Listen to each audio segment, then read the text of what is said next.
But what was it about the chamber that really fired you up? I would say it was just the fact that you could all of a sudden be dropped into an organization and be able to work with the best and the brightest in the community. The people that had the most at stake, they were the business owners, they were the stakeholders in the community. And it was a great time, a great learning experience for me to see how these men and women thought about running a business, about handling people, and so on and so forth. So it was a mentoring opportunity for me, and they didn't really know it. Welcome to For the Record, a Wayne County Chamber of Commerce podcast, where real conversations meet real impact. We dive into the stories, insights, and experiences that shape our world, bringing you expert voices, thought-provoking discussions, and a fresh perspective on the topics that matter most.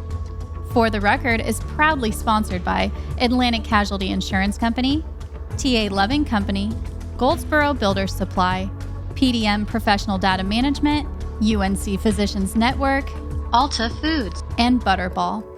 We're grateful for their support and making these conversations possible. And for the record, we're glad you're here. So for the record, we've got the great John Peacock here. John, it's certainly great to have you. Thanks so much. Well, I appreciate that descriptor, Todd. I don't think it applies to me. Maybe the has been. How about that? Well, I would say it does. I'll never forget, when I got the chamber job and I was blessed with that, one of the first things Mayor Gaylor said to me was, Todd, you need to sit down with John Peacock as a former chamber president.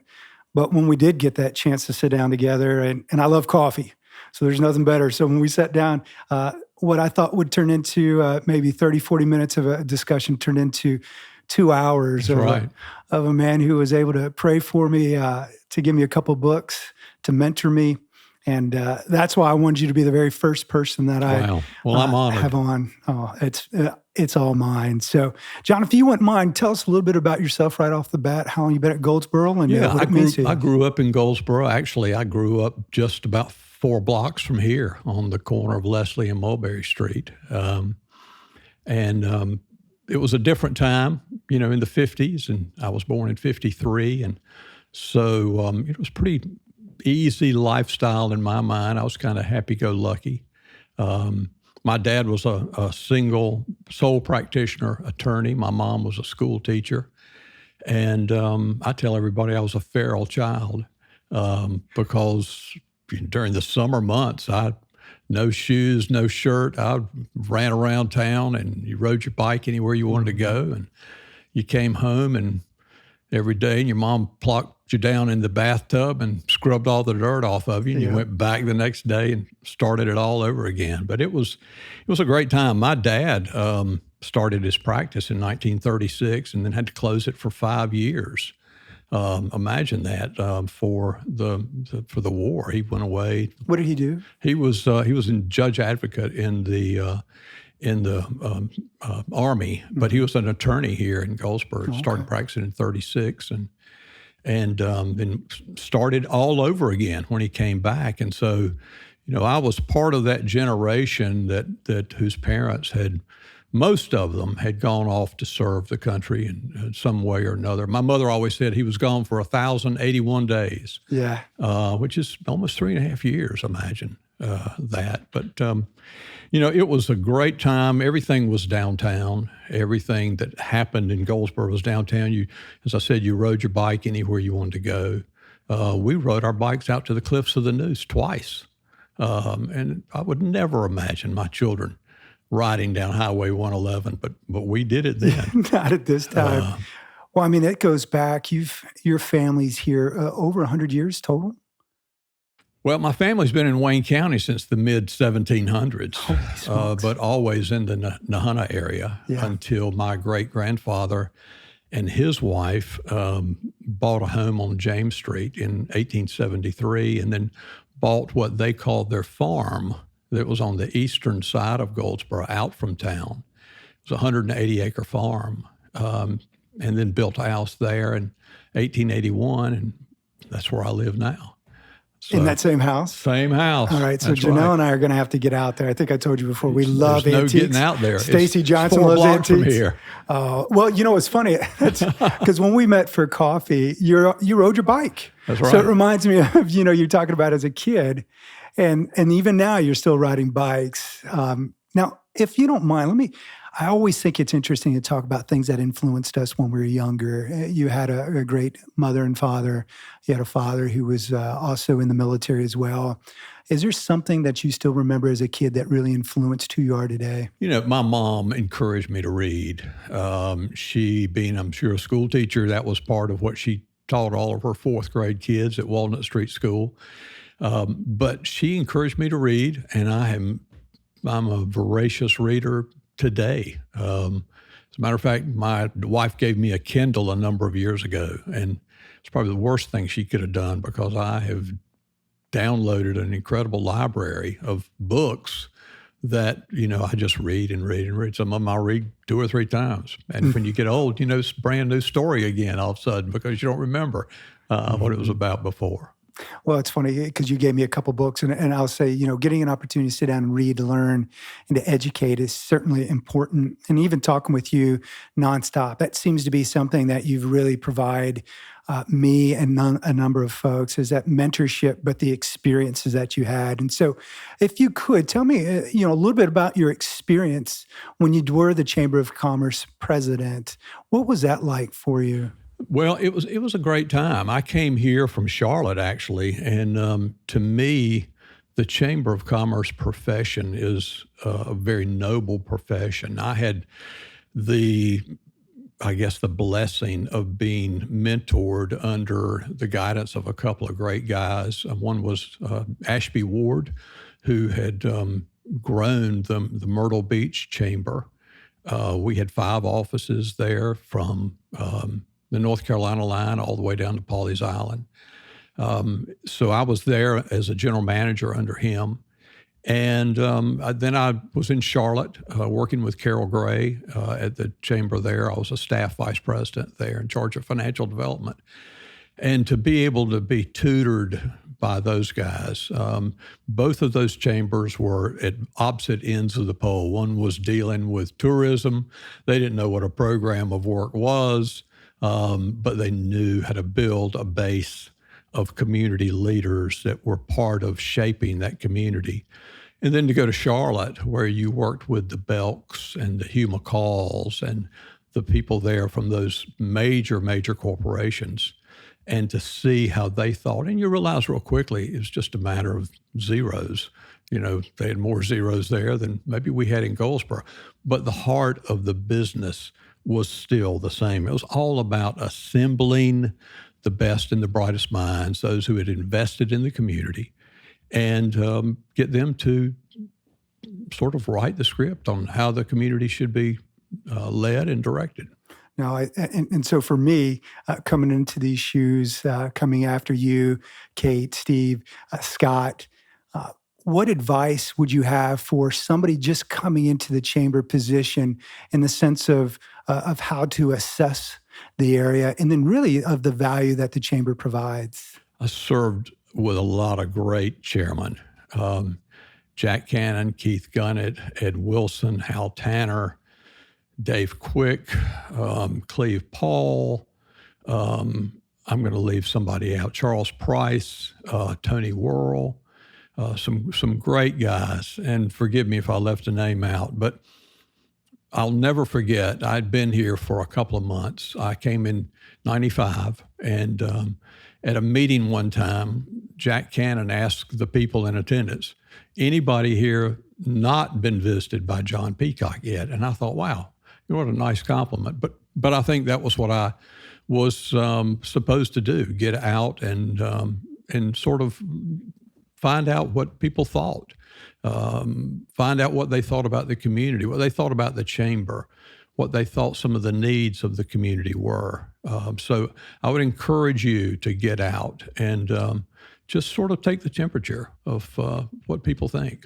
Yeah, I'm interested to know with regards to that, how was it? When you think of a job of serving others like you did for the time period that you did, because I talked with Janet a little bit, and she's like, John gave me my job, and here is Janet 20 plus years later serving. She certainly is so thankful for you. But what was it about the chamber that really fired you up? I would say it was just the fact that you could all of a sudden be dropped into an organization and be able to work with the best and the brightest in the community.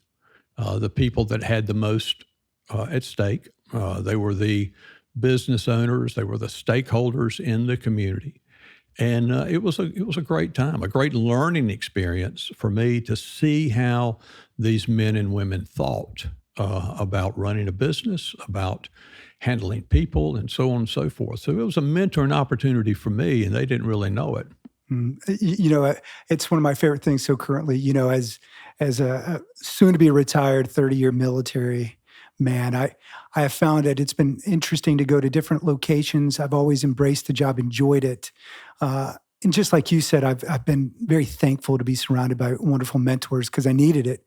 Because there's sometimes that we face some challenges and some setbacks. And so is there anything that you remember while you were in the chamber or even outside of the chamber of a setback and how'd you handle it? Well, before I address that, let me go back also to what the responsibility of the business community, because there is a responsibility for the business community to get involved. Just like no man is an island, no business is an island. They didn't make it totally on their own. They made it because there were others in the community that they could draw from. And a lot of times you've got some businesses that think they're going to just do their own thing and they don't have to be part of an organization that is bringing those businesses together.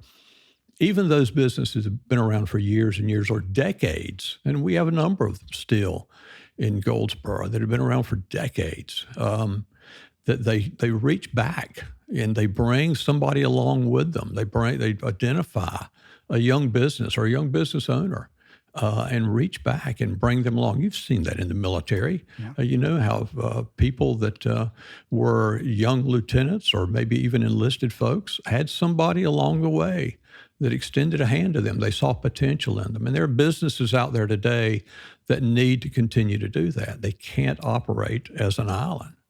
Well, I totally agree with you. Just on quick on that, in the military, I see each one of our airmen as a business. Yeah. And they just are. Yep. And so if we're not here to lift others up, and that's what you've done throughout your career, and I know that's what really motivated you. And then did it help you when you did face struggles and challenges to be able to lean on them? Oh, absolutely. And you knew the ones that you could call on who would give you the solid advice that you were looking for. Yeah, I would always see that. That's one of my favorite things about a community. Like you said, you're not on an island. Matter of fact, I was thinking about that. If we were going to do a billboard for why join the Chamber of Commerce, we wouldn't want any business to think that they're all alone. Yeah. And we know that they're the risk takers. They're the ones that we really do. That's why the Chamber's here, right? Well, they are the risk takers, and they are the ones that pay the taxes. They are the ones that really have the greatest to lose. And they have the greatest potential to win from and shape the community at the same time. Oh, that's the best part too. So with regards to getting back into the chamber on the challenges that you had, what were some of those main challenges that you saw during that period of time that the chamber had?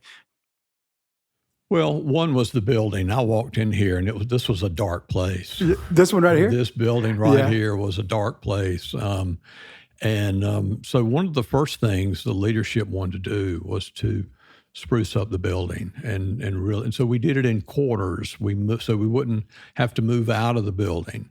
We went around and raised money, and the business community saw the need. They saw the value in the chamber.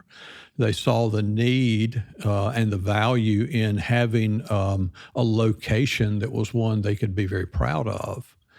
And they wanted to invest in that. And so they're the ones that paid for all the renovations that were done during the time I was here that were pretty significant renovations. And then later on, there have been additional renovations done within this old building. It's a solid building. It's well built, and it's a great showplace. So one of the things, as we were talking before this interview, we talked about the the age of the building, that it was one of the first female schools, right? Girls' Not schools? this building. Not the no, next door. The one that was in the middle, that was built in the 1850s, torn down in, I think, 27. Okay. But it was the first school here. This building and the other building beside us, our twin, I think were built in 1909. Wow. Now, was this one a hospital? No. This was a school. This was a school, pure and simple. This was an elementary school. And the next building was your middle school, and the larger one on the corner was Goldsboro High School. Now, so when we go around, and Janelle and I like to drive around the area, and we love history. Absolutely love history. And I know future times we're looking in the chamber side to really even highlight more history of Goldsboro, because it is such a wonderful place to live. But if I could, what is it that's kept you? So going from the chamber, being very successful, helping businesses, you love Goldsboro. I do love Goldsboro. And if you ever want to get around and have coffee and I do. and talk about it and ride around and see some things, Janet and I'd love to pile in a car with you and just go and just brainstorm some of the places around here that a lot of people are aware of and some that people aren't aware of. Judge Gaylor had mentioned that too, and I look forward to going with you and with him both to just go out there. You'd mentioned the Borden facility, the Borden warehouse. Yeah. And anytime that we go there, my wife always looks at it and says, this would be just an amazing area to have, maybe some shops, food shops. I mean, you could turn that building into something beautiful, but just even knowing the history of it is really exciting for me. Well, I don't know the specifics, but I know that the Borden family have been great caretakers of that building, those buildings, I should say. And Lee and his family, I think they have some ideas. I don't know what they are, but I think they have some ideas for that. It's too nice a facility, too solid to be neglected, and that's not their intent at all. No, it's beautiful. One of the things, when I think of you also, it's an inspiration. I do love sitting with you and talking. You've helped so many people. You've worked hard, but there's a time that you've got to refresh, to recharge. And so one of the things I want to make sure that the folks who are watching this knows is when you want to be a great leader, you want to be a servant leader, you also need to take time for yourself. So what are some of those things that you've done to be able to recharge those batteries, or what sort of inspiration do you seek? Well, my family certainly is a source of strength for me. They know me too well, unfortunately. And my wife is a great source of wisdom.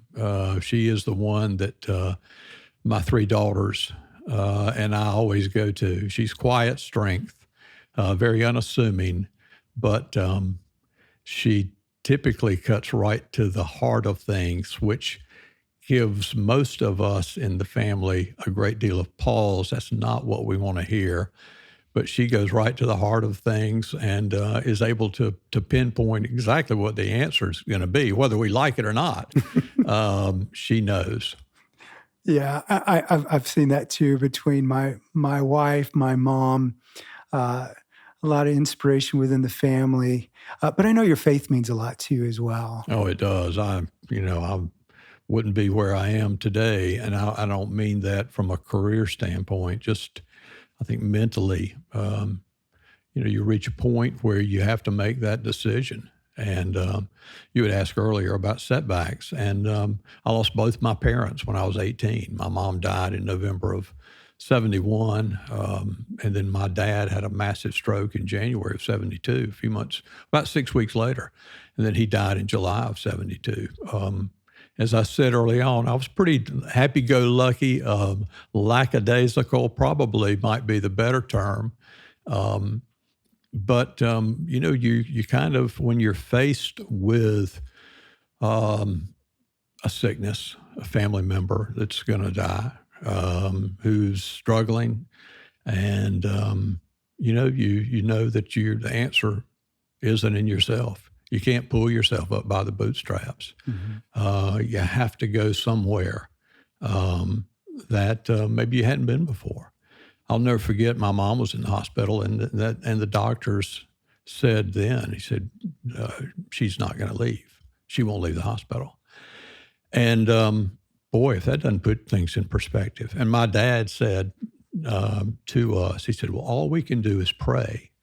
Well, that really struck a chord because I'd never heard him talk like that. We didn't really go to church, and I'm not knocking my parents. That was just the time. We just didn't go to church. And so when he said that, I knew things were serious. And so, at that point, you reach a point, Todd, where at least with me, and I think it really happened with the birth of our first child, Mary Clyde, there was no significant issue. We were just, two parents who had no clue what to do with child rearing. But I remember one time having a thought about something, and it was a decision I had to make. And it was, either the Bible is true or it's not. And either God's word about his promises for us and the plans he has for us are true or they're not. There's no in between. And I had to make that decision, and it kind of stuck with me. And I wish I could tell you, boy, I walked the straight and narrow from that day on. I sure haven't. Boy, my path has been ziggy-zag all the way. But he's always brought me back to the center point. And, he'll never force himself on anybody. He certainly didn't force himself on me, but I just came to a point where I had to make a decision about where I was going to draw my strength and inspiration. Well, it's been with you throughout. And so as we talked that you were part of the chamber president for years, what were some of those other jobs that you did over the last, 50 years? And if you wouldn't mind letting us know, what are you up to now? Well, I'm retired now, but I left the chamber in 2003 to go in the insurance business. My brother-in-law had done that. He had been part owner of a textile manufacturing company, and he'd gone to work in the insurance industry. And we watched him. We watched his success. And, I made a decision that, gosh, how many people have come through that front door of this building and had an idea and I've watched them build a business and so on and so forth. And I just kind of said, you know what?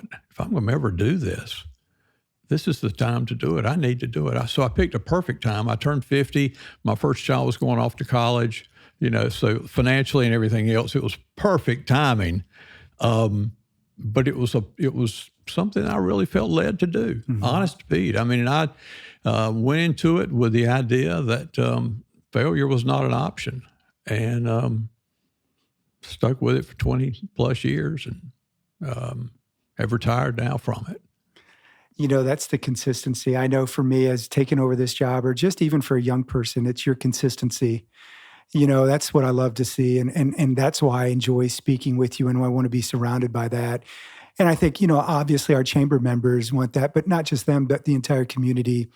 We talk about your past, your love for family, obviously, first and foremost, your love for your faith, but it really has been for your love for serving others. You can see that in the insurance side as the chamber side. But ultimately, I want to ask you, what's that impact that you've always wanted to have on others? If we could look into that term of legacy, what's that legacy? As the Lord calls us all home at some point, what is it that you'd want folks to remember about John Peacock? Yeah, that's a great question. And I'm glad you asked me that in advance so I could give it some thought, but it really didn't need a lot of thought. I think we're all handed something called relationships in life. And I think that's what we're going to be remembered for. What did we do with those lives that we were handed? I was handed a wife, and got a great story about her. I mean, she, and I'll get to that in a minute, and we've had 3 beautiful daughters, Mary Clyde and Hadley and Mallory. They're beautiful and intelligent young ladies, and to me, that's my legacy. What did I do with that?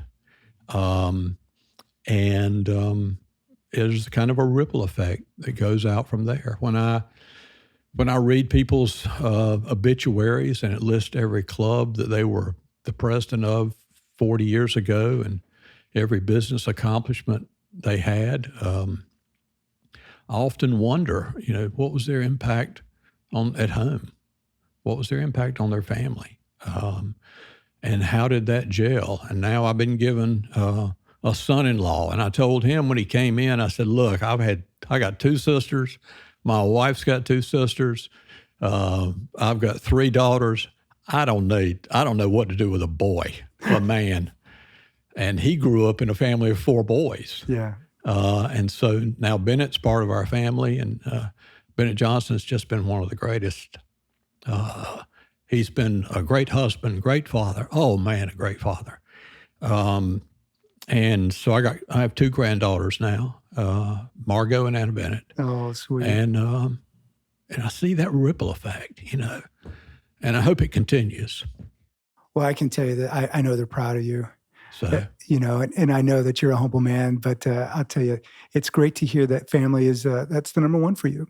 Yeah, it is. I mean, you can always point to other things that you did, but, all those things are built on sand. Somebody's going to come around and change it entirely one day. They will. So as we sit here, and what would you say to a younger John Peacock? I made some notes about that, Todd. I'm glad you asked me that. I think that's one of my favorite questions to ask, because my wife will do that to me sometimes. And I'll be honest, we've only been married about 5.5 years. Yeah. And before that, I just don't think I ever gave critical thought to a lot of things. Yeah. And having been divorced, I can remember her asking me something just crystal clear, and it made me think. And it made me go, you know what? It's okay to say, hey, I regret. Yeah. It's okay to say, I wish I would have done that differently. And so I look forward to hearing what you would say. And to that point that you just made, it's never too late. And my greatest, I always tell people, I said, you want to hear my greatest scripture about child rearing? And they say, what is that? I said, never trust the score at halftime. That's so and true. I say that to anybody. Yep. Never trust the score at halftime. But you asked me, what would I say to my younger self? Number one, I'm an old guy looking back. So I'm looking back with a different perspective than a 35-year-old guy that's, just starting his career or really beginning to move up in his career. So, I'm not any smarter than anybody else. I'm just a little further down the path. I've also seen where some of these temptations that are along that path, if given into, can take you. And I've also seen some of the pitfalls that are out there. So I'm not any smarter than anybody. I've just had a little more time on the road. But I think one of the first things I would say to my younger self was decide who you're going to serve. Are you going to serve yourself, or are you going to serve others? That's really what it's about. You can have a family and wife and spouse, I should say, to this day and time, but still have that selfish mindset of I'm just serving self. The second thing would be apologize. Apologize when necessary, when needed. I don't care who it's to. And that's one thing we've tried to teach our kids. And they've seen it in us. We see it in them. And we see it in our grandchildren. Never hesitate. The third thing would be stay away from the things that could destroy or divide your family. And I think everybody knows individually what those things they are either entangled with or could potentially be entangled with that could potentially destroy their family, either, and maybe they've seen it destroy another family or another relationship. So I'd tell them identify those things now and stay away from it. Fourthly, write letters to your children. Oh, I write love that. letters to your children that they will read as adults. And I've passed that on to a couple of folks already who I know have younger children. And I'm not talking about anything that's really profound. And I'm not sitting here patting myself on the back. It's sort of, God uses everything for good. Mm-hmm. And so the loss of my parents at an early age sort of changed my perspective. It also made me realize that I didn't have a voice from my parents, as I got older. And I kind of longed for that. In 1987, when our middle daughter, Hadley, was just a few months old, I bought one of these little blue back binders that you would use in school to write notes or turn in a composition on or something like that. And my plan was that I was just going to write down some of the everyday occurrences. You found a bird in the yard today, or you had a birthday party and we went to so-and-so's house and you got a bicycle or something like that. And then it sort of evolved into me sharing some of the things that were important to me, to Janet, telling them a little bit about us, who we are, who our parents were. And I would lose a book and I'd go 6 months without writing anything, maybe a year. So I'd go out and buy another one and I'd start on that. And about 3 years ago, I found them. I had 8 books. And so I sat down and I read all of it into Google Docs. Yeah. And I had to go back and change a lot of it because Google doesn't pick up my accent and the way I slur words and things like that. But it ended up into a little book that I had printed and gave to our girls. Just, oh my goodness. Not as a way to immortalize me or Janet, but more that so they could hear our voice. And Janet had input in this as well. And she wrote part of it to the girls. So, again, it's one of those things that I think parents need to do, whether it's as elaborate as we did. I mean, mine was, golly Pete, 35 years of writing that I finally decided, hey, I'm going to put all these things together and see what it looks like. But do that. Let your children, let those that are important to you hear your voice, because you may not be around, forever. So that's really touching to me, because whenever I see something from my mom or dad, they both have passed on. But if I see a birthday card that I kept and I read it, and I just remember my mom's handwriting was so beautiful, and it gives me peace. Yeah. And so what you're doing for your daughters, they will always remember. It'll be passed down. And really, John, that's, as you talk about your legacy being the family, that family was not only your internal family, but it also was this entire Wayne County. I mean, this place is better because of you. There's a ton of folks in Wayne County. There's just wonderful people all around here, but it really is those folks who truly, truly serve others above themselves. And I'm certainly excited about having you here. Is there any advice as we close up? I just love on any advice for us as a chamber goes. We value it, Stacy, Linda, Kelsey, Chelsea, Janet. We are here to serve. But is there any advice that you could give us as we go forward to try to engage, equip, and elevate all the community here, all of our members?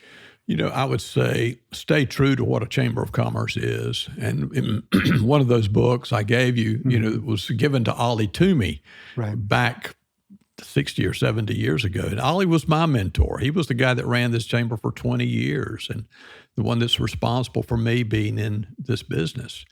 But in there are some maxims about what a chamber should be. And it's got to be part of the business community. I was just recently, I spent some time in the Sandhills area, Moore County Chamber of Commerce for a few years. And I was just there a couple of weeks ago and went by the building that we built my last year there. It's now a dental office.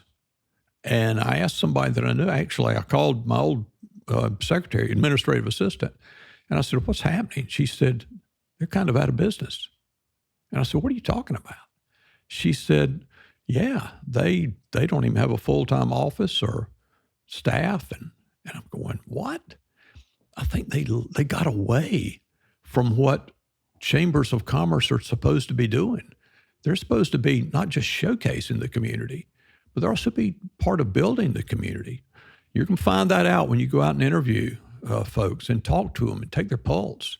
And they're going to see in you and the staff here that you're about building their business. You're about working with them to collectively build this community and reminding them of the important role they have to serve in the community, to serve on some of these committees and other structures that are making the decisions about this community. And you've got to stay true to that because otherwise, there's no need for this organization. And I think that's one of the myths that need to be debunked, because a lot of people still believe the Chamber of Commerce is part of the city or county government. Right. It's not. And it needs to remain autonomous. It's got to. Totally agree. The business community has got to have a voice because they're the ones who are the largest stakeholders. They've got the most to win. They've got the most to lose. And sometimes it's personal loss if they lose their business. But they've got the most to win, the most to lose, based on how the community grows. Well, I think that's a perfect way to close this up by just saying thank you, John, for Man, this. it's my pleasure. I enjoyed it. I hope you don't mind. I'll be calling a lot. I'd love to have some more coffee.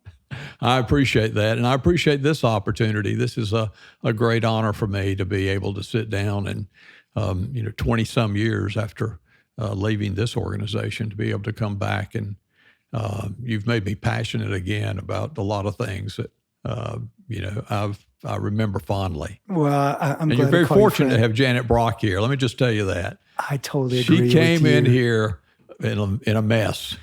She came in here that I won't go into. She came in here and we had a lot of hair pulling, oh heck moments. But boy, she's been great. Well, she was quite fond of you, and she'd mentioned a number of situations where she was so thankful for your leadership and the way that you'd handled certain things. And I know from us, these doors are always open. I look forward to talking to you a lot more in the future, but I do want to make sure we love you. God bless you. Thank you. Wayne County is so much better with you. Well, thank you, Todd. Thank you so much.